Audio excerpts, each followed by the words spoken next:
Audio Jungle.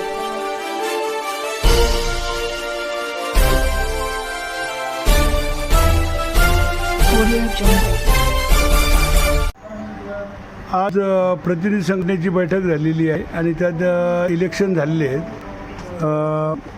Dinesh Mohite आपली काय म्हणून निवड झाली?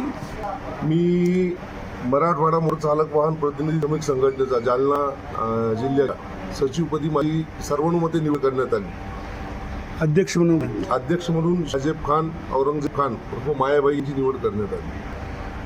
प्रतिनिधी संघटना आता कशा पद्धतीने काम करेल, इथल्या अडचणी सोडवण्याचा प्रतिनिधी संघटना मागील 15 वर्षापासून ज्या पद्धतीने आजपर्यंत कार्य करत होती त्याच पद्धतीने कार्य करेल. नवीन कार्यकारी अधिकारी काही आलेले आहेत, नवीन उपप्रादेशिक अधिकारी आलेले आहेत.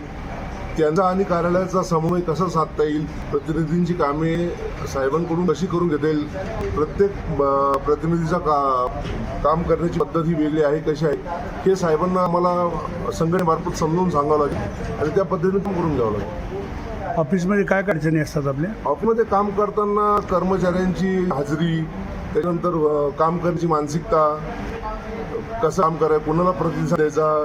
काही लोकांचा असा आरोप असतो काम करताना की काही निवडक लोकांचे ठराविक लोकांचे काम पटकन होतात, काही लोकांचे होत नाही. तर ह्या सगळ्या गोष्टींना आळा बसवण्यासाठी आम्ही संघटनेमार्फत काम करू. साधारणपणे किती दिवसात काम व्हायला पाहिजे अशी अपेक्षा आहे आपल्याला? शासनाचा कालावधी 7 दिवसांचा असतो, प्रतिनिधीची मागणी 2-3 दिवसाची असते. तर आमचं म्हणणं आहे कमीत कमी शासनाच्या कालावधीत त्यांनी काम करावं. नवीन जे साहेब आलेले आहेत त्यांच्याशी आपला परिचय झाला? हो, त्यांच्याशी आम्ही त्यांचं स्वागत केलं. त्यांना स्वागताच्या वेळी आमची संघटनेची पदाधिकारी तेव्हा निवड आलेली नव्हती, त्यामुळे आम्ही परिचय देऊ शकलो नाही. साहेबांचा आम्ही परिचय करून घेतला.